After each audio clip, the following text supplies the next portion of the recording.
Are you ready for my more detailed thoughts about Disney Plus's new movie Stargirl? It's going to be time for spoilers and some more detailed thoughts about the movie after the intro.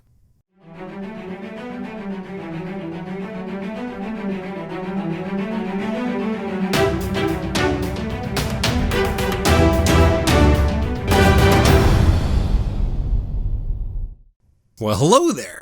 My name's Jeremy and welcome back to Freeform Disney, where I talk about all aspects of Disney, from the animated movies to the theme parks to Star Wars, Marvel, and Pixar, and the TV shows, and everything else in between. And that is why it's Freeform. And keep coming back every day for new daily content. If you're not subscribed yet, don't forget to hit that subscribe button. Today I'm back with a follow-up to my recent review of Stargirl. First off, a giant thank you to everyone who has watched that video and to everyone who's commented on it. It was my first video to cross 100 views and then 200 views. And I'm humbled by how much you all seem to have enjoyed it. You've really helped me believe in the channel that much more, so thank you from the bottom of my heart. Oh, and if there's anyone watching this who hasn't seen that video yet, there's a link to my spoiler-free review of Stargirl in the top right. And also down below in the description. You should probably go watch that before you see this video. And also, in case anyone's made it this far into this video and is somehow not expecting spoilers, I'm giving you that warning right now. There are definitely spoilers ahead for the movie Stargirl. So let's get into some of the spoilers. Well, I'm going to talk about the first half of the movie first and then jump into the second half. I like the opening where we see everything that's kind of drab, the colors are a little toned down, the school's a bit in shambles in places, and it gives a nice feel off the bat for what we should expect. Leo is not the most interesting character off the bat, certainly not the most compelling. Early on, I'm going, why am I looking at this from Leo's perspective and not Stargirl, who is a far more interesting character than Leo is? Later on, the movie would justify that perspective. How about those songs that Stargirl does? They're fun. They feel a little odd sometimes because they don't quite feel like they pull you into the movie, even though you're enjoying the song and the musical number. So a little bit of good and bad there. How about some other good things? How about Archie as a character? Now, in fairness, I do suppose that Giancarlo is someone I would probably enjoy watching in whatever he does. And also, there are some really nice shot scenes out there. We get a feel for what the town feels like. I commented at the opening how we get a bit of a feel for that. So the visual storytelling in terms of locations and backgrounds, the cinematography is fairly nicely done. I like that. There are some weird cuts sometimes. So talking the other couple biggest problems, I would have to say, the movie relies too much on telling us how people feel and what matters instead of showing it to us. The other thing is that the movie really has been pretty conflict-free throughout the first half of the movie. And then all of a sudden we get up to that incident during the football match. An opposing player is injured, Stargirl goes over to see if he's okay, and then all of a sudden goes to the hospital with him when the ambulance pops up. And everyone hates her for it, absolutely despised her. This is an irredeemable act, how dare she do that? Apparently, they fell completely apart when she left because she's their good luck charm. Which, considering we said they were so horrendous they can't even win games anyway, then I guess that is the case. But it all just feels really oddly put together. And it feels odd that all of a sudden that one act is absolute hatred. But having heard a little of what the book did, it makes more sense. In the book, she actually was cheering for both sides in sporting events all the time. It's what she does.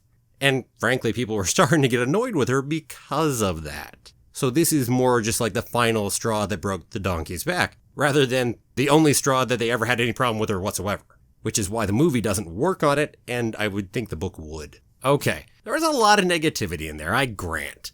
Now, if we talk about the second half of the movie, that's going to change a bit, because I think the second half of the movie was way better. So there's a major tonal shift in the movie, and I suppose the tonal shift really does occur after the incident at the football match. That's probably the actual moment. I feel it a little more later than that, after the little romantic scene between Stargirl and Leo. So it seems like it started to shift after the match, but it didn't fully start shifting till later than that. How about some of what does happen after that tonal shift? Well, we find out that Leo has never told his mother about Stargirl because he's embarrassed by her name. And this then goes a little bit further when Stargirl goes over into the hot seat show. And we get this whole questioning portion on, oh, well, what's your real name? I'm sorry, if you go by Stargirl, that's not good enough. We want to know what your actual birth name was. Who cares? At least that's my opinion, and I think that really is what most people's opinions are nowadays, at least if we're talking those who are younger here. But that's not true of everyone, that's for sure. So we find out her name's Susan. And then a really good moment is that encounter with Hillary regarding the bike. Now, I don't think it's right that she gets roasted the way she does over that, because it's clearly an honest mistake. But I love that it can give a different spin on that good deed, and that it wasn't thought through as well as it should have been. Moving right along, the transformation to Susan is so brief that it almost feels like she was doing the whole thing to prove a point.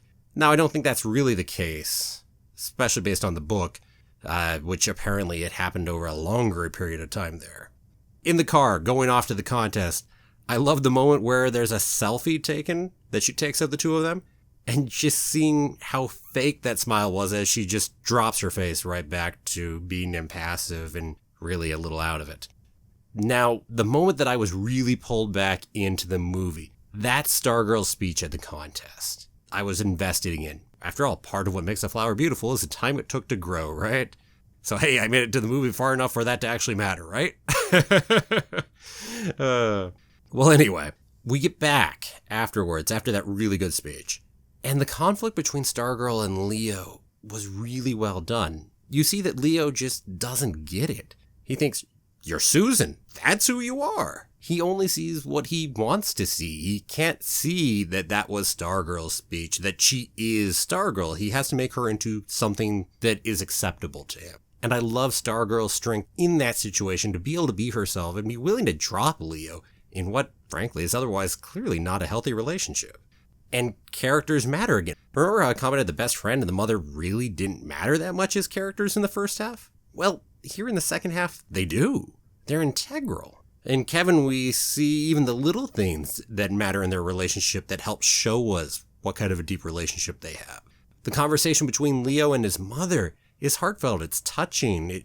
It's showing and not telling. For much of it, there are a few missteps earlier with the comments of, oh, that's just because you're a teenager. Well, no, it's because he's a human.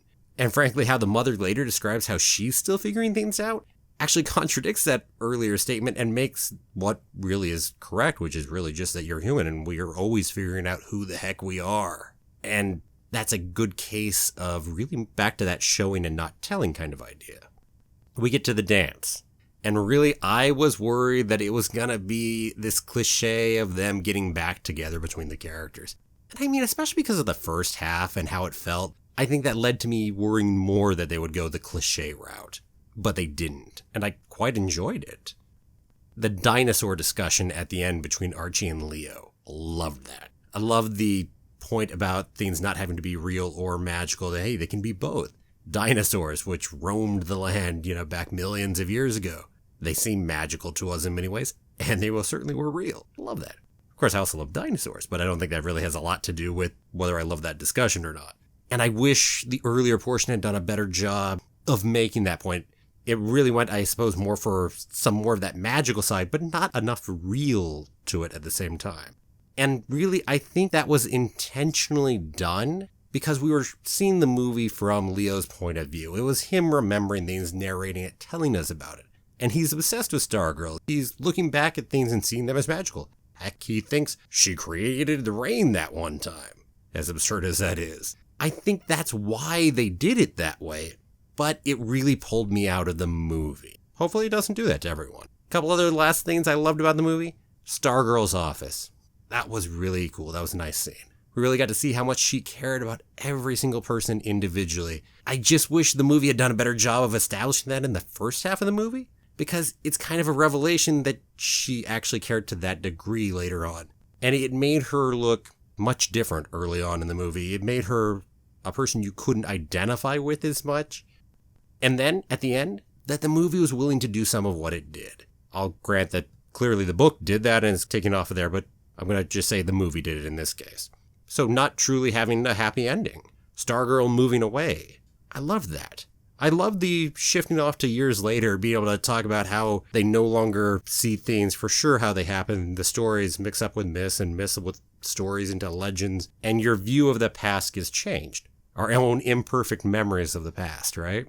Personally, the concept of imperfect memories and how our memories can be faulty is a subject I find intriguing. I know a number of instances in my own life where my memory doesn't quite match up with other records. It's why I love things like the Mandela effect as well. That's where as a society we have an incorrect memory of the past, like thinking Vader says, "Luke, I am your father," instead of, "No, I'm your father." Anyway, I love this movie, warts and all, and I would definitely go ahead and watch it again. On a different note, because of this movie, I've discovered Grace VanderWaal as a musical artist and listened to all of her music, and I'm quite enjoying that as well. But back to the movie. How about some of my favorites to go ahead and end this video? My favorite theme in the movie is the idea of magic and real both being able to be the same thing. That conversation about the dinosaurs, how they were magical walking back in their time period, and we look at them that way. But also they were very much real. And so that these two concepts don't have to be separate. And that also embodies one of the aspects and themes of this movie, where Stargirl is both magical to some of her other characters and in what she's able to go ahead and accomplish, but also she was very much real. Even if later our memories actually go ahead and change that and turn her into a bit more of a magical legend as opposed to the real person that she was. My favorite acting in the movie comes from Giancarlo Esposito, who embodies Archie so well that even though he's in the movie as little as he is, I feel like I know him. I also truly see him as his character and not the other roles I know the actor from. And a not too distant second is Grace VanderWaal. I have seen some complaints online where they don't feel she showed enough of the inner life of the character of Stargirl, or that they think she's too inexperienced at acting. I don't agree with those critiques. In regards to the inner life of Stargirl, I think the movie fails at some points on this, but I feel those faults lie far more with the writing and the directing of the movie, as we've seen elsewhere in the movie where those faults also exist.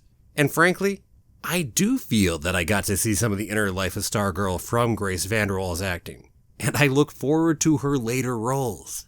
Speaking of Grace VanderWaal's acting, my favorite part of the movie is probably the moment after the trophy case, where Stargirl confronts Leo and then leaves. Her nonverbal acting also shines through in this scene. I can feel her pain, and I'm happy for her being able to make the decision she makes. Admittedly, it's not a happy scene per se, although being able to leave a toxic relationship and stand up for yourself, and to be that confident in knowing who you are, those are all really good things. And that makes it my favorite scene in the movie. What about you? What was your favorite part of the movie? Let me know down below, and spoilers are definitely fine on this video. Also, would you like me to read the book and do a Disney Transformed video to talk about the differences between the book and the movie? If you haven't seen my other Disney Transformed videos on Snow White and Mickey's Brave Little Tailor, feel free to check those out so you have an idea of how I go about those videos. And let me know if you're interested in me doing that for Stargirl as well. And as always, thanks for watching. If you're loving my videos, definitely please like and share them, and make sure to subscribe if you haven't already. I'll see you again for tomorrow's video.